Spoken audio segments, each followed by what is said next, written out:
on sait qu'il y a les élections législatives qui vont arriver.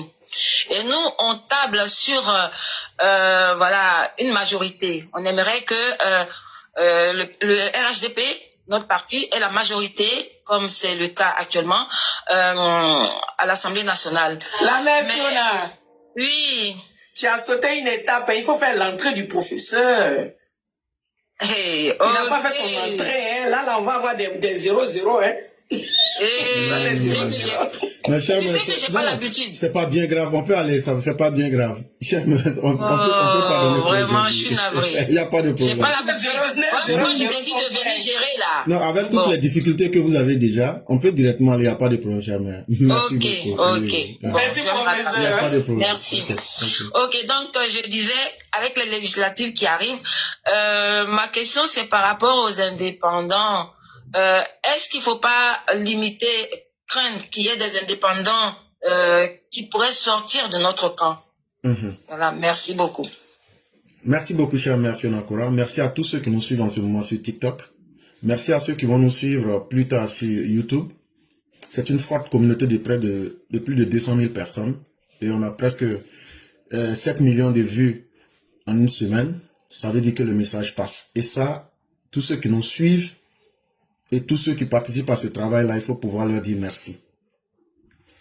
La question que vous posez, chère mère, est très, très importante. Et l'histoire que nous vivons, ça se passe devant nous tous. Et vous vous souvenez en 2020, sur 2026, lorsqu'il y a eu la question des députés, c'était une question qui était tellement gênante que le président même a eu à sortir pour menacer les indépendants. Et il a dit que ceux qui seront des indépendants, en tout cas, environ des vertes et des pas mûres. Mais après, qu'est-ce qu'on a vu? On était obligé de composer avec ces mêmes indépendants. En français simple, ça veut dire il a avalé sa vomissure. Parce que c'est ça qui est la réalité. Mais la question des indépendants, là, c'est pas quelque chose qui vient du vide. C'est pas quelque chose qui naît ex nihilo. C'est pas une fatalité. Si vous voyez qu'il y a des indépendants, c'est l'ensemble des injustices créées par le directoire du RHDP qui fait qu'il y a les indépendants. Moi, je ne suis pas là pour caresser quelqu'un. Hein. Et j'ai beaucoup apprécié votre question. Et ça va me permettre de dire la vérité pour permettre au directoire de savoir que ce qu'ils font derrière, là, on connaît. Leurs camarades, leur copinage, les mauvais choix qu'ils font là. C'est ça qui frustre des gens qui sont capables, qui ont l'approbation du peuple, mais on les laisse, ces personnes-là, on va prendre des amis ou des copains pour toujours continuer à faire du parti un cercle de petits copains. Voilà ce qui fait naître les indépendants. Quand quelqu'un est reconnu sur le terrain par les militants, et les militants disent c'est celui-là, nous on veut. Déjà, on est en train de vous parler là. Ça a commencé déjà à Boaké, à Bekel. La bataille interne, les législatives, ça a déjà commencé là-bas. Et c'est un bel exemple. Maintenant, la question qui se pose, puisque aujourd'hui, les indépendants, ça ne fait pas vraiment bonne mine. Parce que ça montre quelque part qu'il y a du désordre et que ceux qui sont les tenants du parti, quelque part ne maîtrisent pas véritablement la machine en termes de choix. Pourquoi? Parce que ceux qui sont imposés ne sont pas aimés par les populations. Et en même temps aussi, ceux qui sont à la tête du directoire gagnent en manque de crédibilité. Quand vous nommez des personnes que le peuple ne reconnaît pas, mais les votants ne reconnaissent pas, ça vous fait perdre en crédibilité. Et donc pour moi, pour que la question des indépendants soit résolue pour une et bonne fois, le directoire aura deux choix fondamentaux. Ça veut dire qu'ils auront deux possibilités dans les choix. La première possibilité, on organise des élections internes.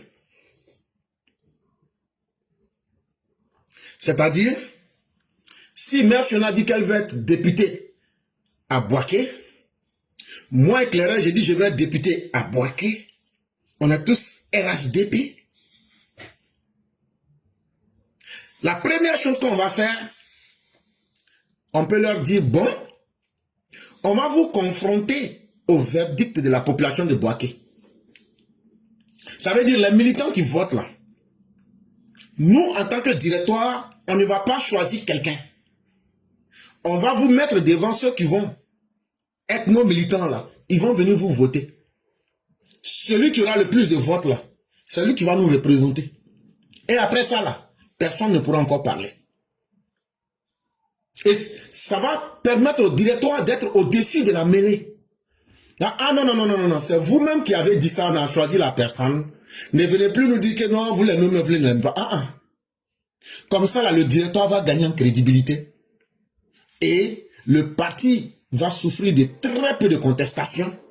Parce que cette personne aura déjà une légitimité. Ça se passe ici aux États-Unis. Lorsqu'on fait les primaires pour les élections présidentielles aux États-Unis. Les candidats, là, on les met en confrontation. Et ça va encore démontrer que le RHDP est en train de gagner en maturité politique. Et la deuxième possibilité que j'offre, c'est celle-là, au cas où le directoire voudrait s'imposer, de demander le peuple directement, comme ce qu'on avait fait, je crois, dans les législatives passées, je crois, à Nibilé-Kourouma, à l'est du pays. On a mis les gens en face, on dit, bon, voilà la réalité.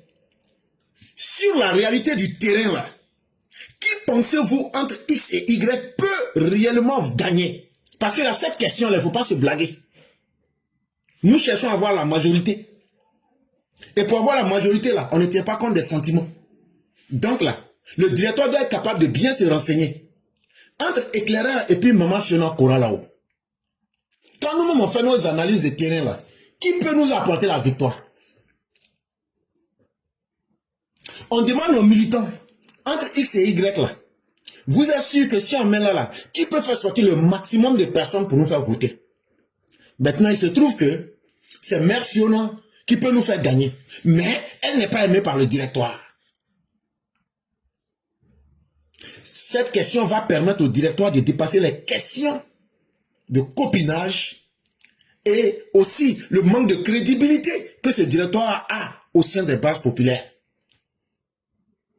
Et ça va permettre que les candidats indépendants ne sont rien d'autre que des RHDP. Mais ça va nous permettre d'être cohérents, de ne pas nous disperser et puis après venir nous remettre ensemble. Parce que ce qu'on ne prévoit pas dans ces questions des indépendants là, c'est qu'à force d'essayer une petite chose, ça finit par devenir une grande chose un jour. À force d'avoir les indépendants, à force d'essayer les mêmes choses, un jour là, on risque d'avoir une force totalement libre, c'est-à-dire la coalition des indépendants à l'Assemblée nationale. Et ça, il ne faut pas l'exclure parce que le champ politique, c'est un champ qui est dynamique. Ça veut dire que tout peut changer, tout évolue. Ces indépendants-là, eux là, dans la majeure partie des cas, ils bénéficient du potentiel, comment je vais appeler, ils bénéficient de l'amour du peuple sur le terrain. Or, ce que nous sommes en train de rechercher, c'est la victoire. On ne cherche pas, oh non, mais comme on l'aime pas là, on va prendre quelqu'un même si ça va peine. On a vu ça, je crois que c'était à San Pedro. Le parti était obligé d'avaler son propre caca. Donc, par expérience, il faut cesser avec tout ça.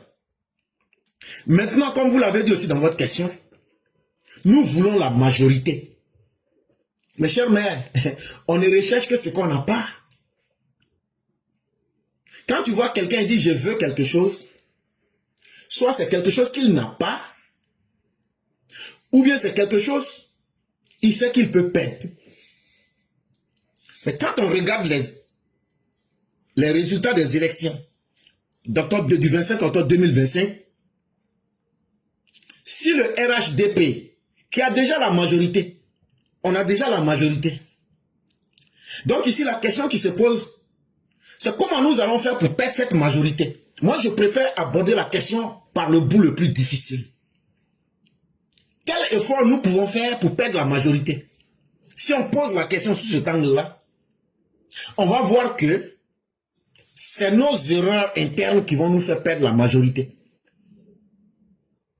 Ça veut dire le directoire qui reste dans ses habitudes de copinage, des gens qui ne veulent pas écouter les bases militantes.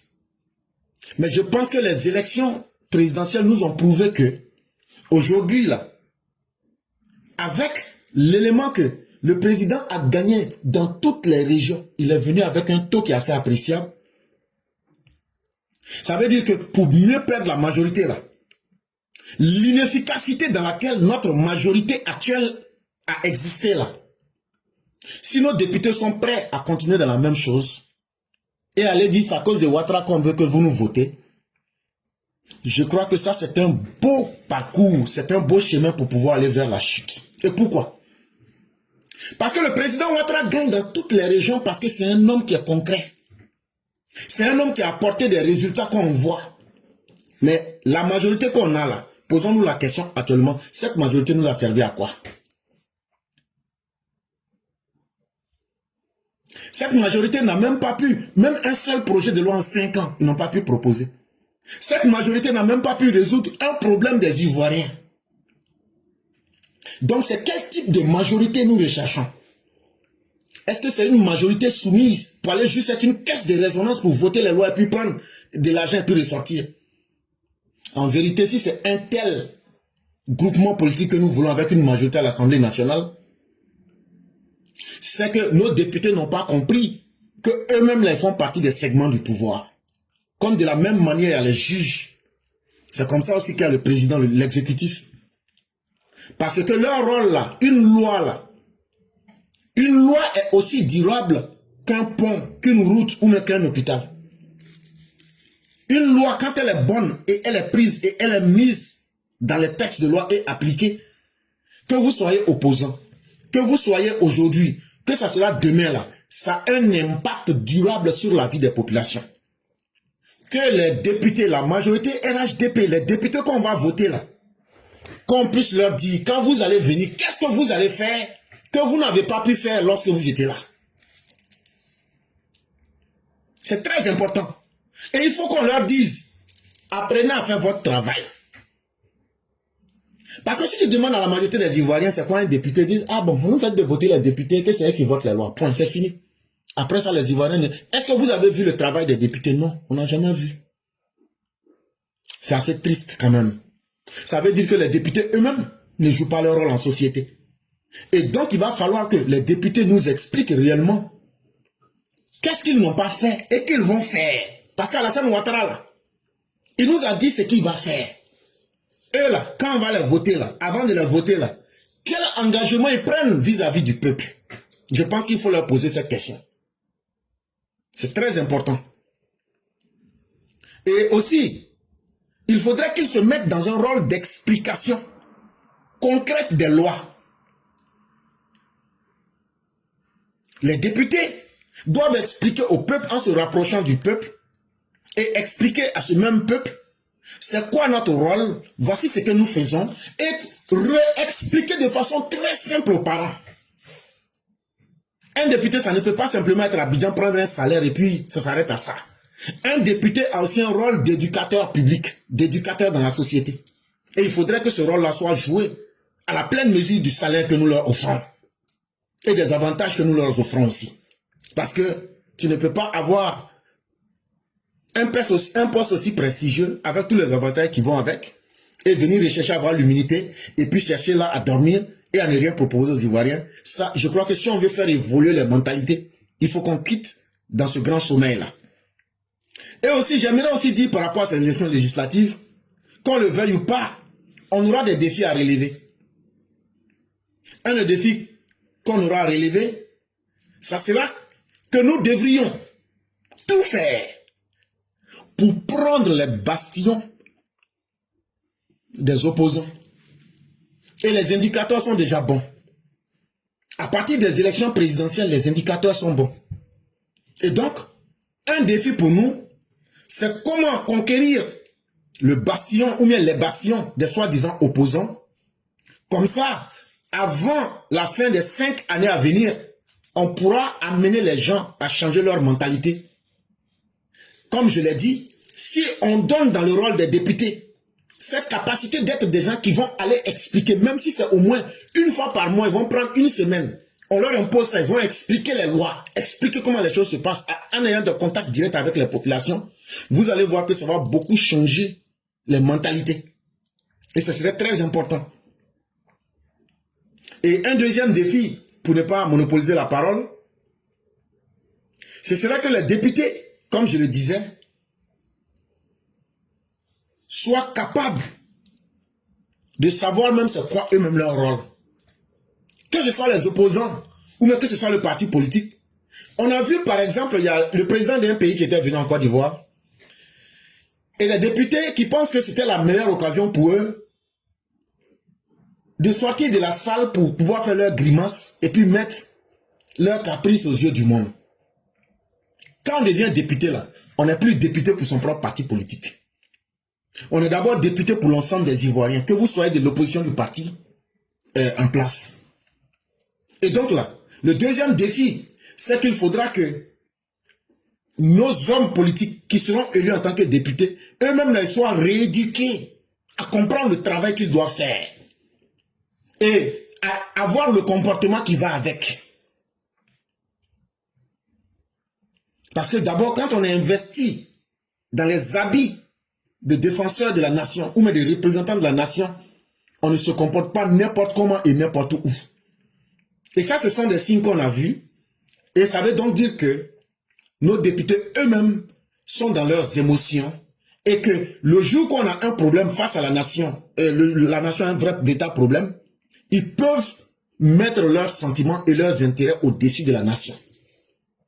Et donc ça là, il faudrait que les députés qui seront votés là, il faudrait qu'il y ait une charte de comportement qu'il ne faut pas violer. Donc je vais m'arrêter là pour l'instant, en attendant peut-être les autres questions. Ok. Merci beaucoup, cher professeur éclaireur, pour tous ces éclairages. En tout cas, comme je l'ai dit, hein, vous nous éclairez tellement bien à chaque fois. Vous voyez, à partir de ma petite question, entre guillemets, vous avez fait tout ce développement. Vraiment, on est très édifiés. Vraiment, merci. Et je pense que le débat va revenir sur la table parce que je me rappelle effectivement, vous avez dit 2026, mais je pense que vous vouliez dire 2021 pour les élections législatives qui sont passées. Effectivement. Et effectivement, on avait eu beaucoup de discussions, même sur le Facebook, les avis étaient partagés quant aux indépendants et tout. Vraiment, merci. Donc, on les attend, hein, nos députés. En tout cas, bonsoir. Bonsoir, le Père Aïdé, comment allez-vous? Vraiment de t'avoir et puis de pouvoir poser quelques questions ici, là, vous savez. Alors, je suis sûr que, alors, moi-même, je suis intervenu dessus, hein, tu as dû entendre cette grosse intoxication qu'on entend de la part de cette opposition. Ils ont tenté de faire croire que, voilà, l'élection législative qui arrive là sont déjà faites. Et plus d'une fois, sur beaucoup de panels, ils disent qu'il y a 89 députés qui sont totalement acquis. Qui sont totalement acquis au RHDP parce que c'est des députés du Nord. Alors, j'ai pris le temps de montrer qu'en fait, il n'en est rien du tout. Quand on prend le temps de regarder les différents districts autonomes et on compte exactement les régions qui sont concernées, les régions qu'on considère comme les régions du Nord, ben, le compte n'y est pas. Le compte n'y est pas. J'ai compté, je me suis arrivé à 46 députés. Alors, je pense qu'aujourd'hui, cette opposition, je me demande véritablement ce qu'elle veut. C'est-à-dire qu'elle dit une chose et ce contraire. On a une opposition qui a voulu entraîner le pays dans l'insurrection totale. C'est-à-dire qu'aujourd'hui, son objectif, c'était de mettre tout le pays à genoux et de faire de sorte que cette élection n'ait jamais lieu. On est quand même surpris qu'au sortir de cette élection, c'est cette même opposition qui est en train d'hésiter. Et la nouvelle, c'est quoi? C'est qu'elle montre toute son incohérence. Elle a rejeté la commission électorale, elle a même sorti, elle a fait sortir ses délégués, ses représentants de la commission électorale. Elle a rejeté la liste électorale et elle rejette l'élection présidentielle pour, en fin de compte, aller aux élections législatives. Enfin, j'aimerais vraiment que tu donnes un peu quand même ton avis sur vraiment ce que moi j'appelle une totale incohérence de la part de ces personnes-là qui disent qu'ils représentent une majorité dans ce pays. Merci beaucoup, le Père Aïdé. Et la question que vous posez, elle est tellement simple, je dirais en apparence, mais c'est la première erreur que toute personne ferait, de simplifier la question en elle-même. Parce que vous avez donné des éléments qui sont concrets. Ce sont ces mêmes opposants du PDCI et du PPACI qui se sont mis du haut de leurs pieds ici, partout où vous voulez dans le monde, pour dire qu'il y a des cadavres sur la liste électorale qui ont voté, ou qui vont voter. Ce sont ces mêmes opposants-là qui ont dit que la CEI, là, il faut qu'on puisse dissoudre cette CEI. Ce sont ces mêmes opposants qui ont dit qu'eux ne reconnaissent pas M. Coulibaly Kubière. Et comme vous l'avez dit, ce sont ces mêmes opposants qui ont dit qu'eux ont quitté les institutions. Et subitement que des élections présidentielles finissent, on voit ces mêmes opposants aujourd'hui sont devenus les premiers adeptes des élections. On va aller pour être député. Avec quelle CEI? Avec la même CEI de Coulibaly Kubière là. Avec la même CEI où il y a des cadavres qui sont entassés et qui votent. En réalité, c'est des gens qui vivent dans leur incohérence. Mais pour quelqu'un de normal et de cohérent comme vous et moi, leur comportement paraît comme de l'absurde. Mais pour eux, c'est très logique. Parce que d'abord, les députés dont ils parlent en disant que le RHDP a déjà une supériorité en termes de députés, le langage qui est caché derrière, c'est pour dire que le Nord est déjà acquis à Alassane Ouattara. Et donc, nous sommes dans un environnement qui est déjà totalement balisé par les cordes ethniques. En fait, eux ne naviguent que dans cela. La haine, la manipulation, le tribalisme, l'ethnofascisme. Mais ce qui est encore plus intéressant, c'est qu'ils évoluent sans une feuille de route. Ils sont dans l'improvisation. Et cher père, je peux vous dire, la meilleure réponse, c'est que le chien aboie, les chiens peuvent aboyer, mais la caravane continue. La CEI ne changera pas. La RLE qu'ils ont demandé n'a pas eu lieu, mais eux, ils veulent aller à des élections. Pour avoir quel type de député? En réalité, ils veulent profiter de leur présence pour essayer de créer de nouveaux troubles dans le pays, c'est tout. Et pour beaucoup, essayer de se protéger. Au cas où ils étaient élus, ils allaient avoir cette immunité, comment on va appeler, parlementaire. C'est tout. Mais à la vérité, c'est des gens, ce n'est ni l'intérêt des Ivoiriens, ni l'intérêt de la Côte d'Ivoire qui les intéresse. Et avec de tels gens, comme on le dit, le chien va continuer d'aboyer, mais la caravane doit continuer son voyage. Ces élections auront bel et bien lieu avec les cadavres qui sont sur la liste électorale, sans la RLE, et aussi avec Coulibaly Kubière, et le pays va aller choisir ses dirigeants. Ce sont ces mêmes opposants qui sont allés corrompre Abidjan.net et qui ont donné les résultats de la présidentielle avant même la tenue des élections. Donc quand ces mêmes personnes viennent nous répéter la même chose en des situations différentes, vous comprenez qu'ils ont choisi de donner leur vie à la désinformation. Et ceux qui veulent peuvent prendre cela pour de l'argent comptant. Mais nous sommes très sereins. Le pays est bien tenu et vous-même vous en êtes un témoin vivant. Et on va continuer avec tout ce qui fait aujourd'hui la fierté de la République. Parce que tout ça, c'est pour saboter les institutions. Et cela ne va pas prospérer. Et le pays va continuer d'avancer. Et donc, voilà un peu ma réponse. Ok. Merci beaucoup Aïdé pour votre question et merci au professeur éclaireur d'avoir apporté une brillante réponse. J'ai vu qu'il y a le frère Jomo Debeng qui souhaite monter. J'ai attendu que éclaireur finisse. Je vais le faire monter. Et il y a d'autres personnes qui voudraient monter. Je les fais monter et puis après on continue. Voilà. Ok. En attendant, Sally, est-ce que tu as une question à poser à éclaireur? Oui, j'ai une question à poser au professeur. Vas-y, je fais mon micro. Et avant de poser ma question, je vais dire d'abord, je vais présenter d'abord mes excuses au professeur éclaireur pour l'élève, notre élève d'ennemi qui a commis une erreur tout à l'heure. Vraiment désolé pour son erreur. puisque c'est avec eux seulement que je suis en équipe de nuit souvent. Ok, maintenant ma question est que, professeur, qu'est-ce qui explique la malédiction qui court sur nos opposants, vu leur comportement? Parce que moi j'appelle ça de la malédiction. Qu'est-ce qui explique cela? Merci. Merci beaucoup, cher maire.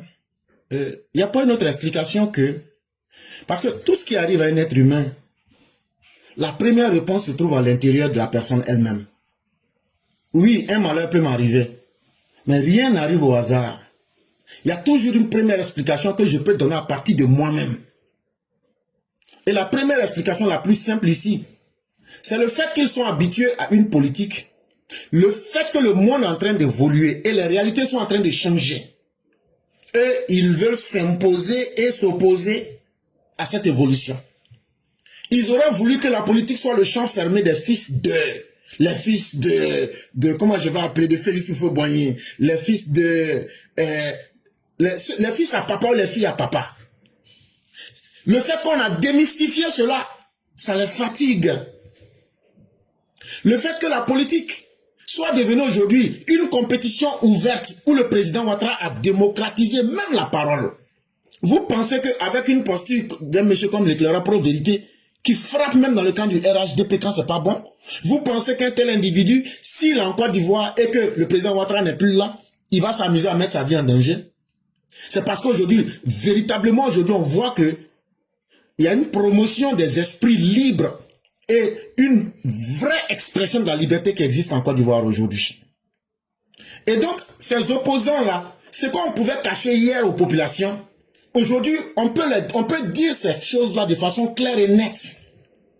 Et donc, le fait qu'ils aient été démystifiés comme des sorciers, ça fait qu'aujourd'hui, ils se disent donc que non seulement ils ne veulent pas changer leur méthode, mais il faut procéder à de nouvelles stratégies comme la désinformation, comme la violence, pour essayer de s'imposer au peuple d'une manière ou d'une autre. Et c'est ce que les Ivoiriens ne vont plus accepter. Parce que la politique, son premier et son dernier but, c'est de créer le bonheur pour la majorité des populations. Mais eux font la politique pour atteindre quel objectif? Tous ces opposants dont vous aviez parlé, eux font la politique pourquoi?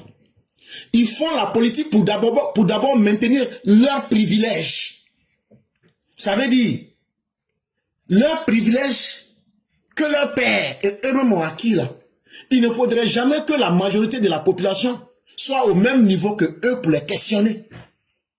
Et la troisième raison, chère mère, ils n'ont pas envie, ce qu'on appelle en politique, la capacité de reddition. Ça veut dire, tu as dirigé le pays là, tu étais là quelque part, tu as fait quelque chose.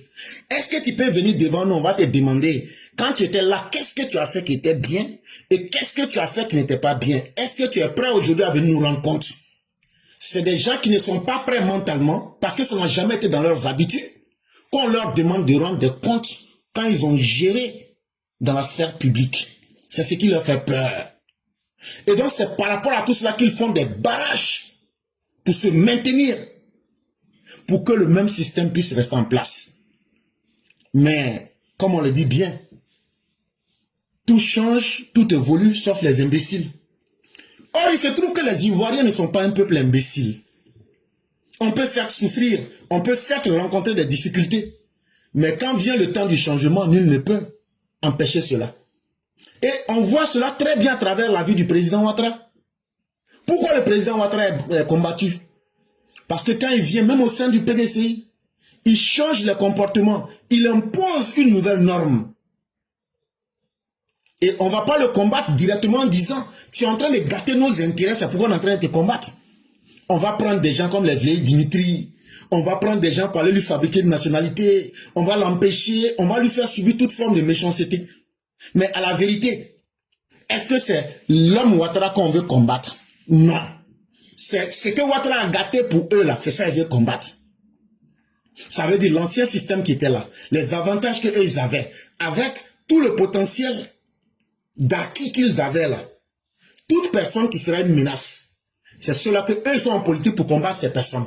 Mais ils ne sont pas en politique pour créer les conditions pour que vous les Ivoiriens, vous ayez du plaisir.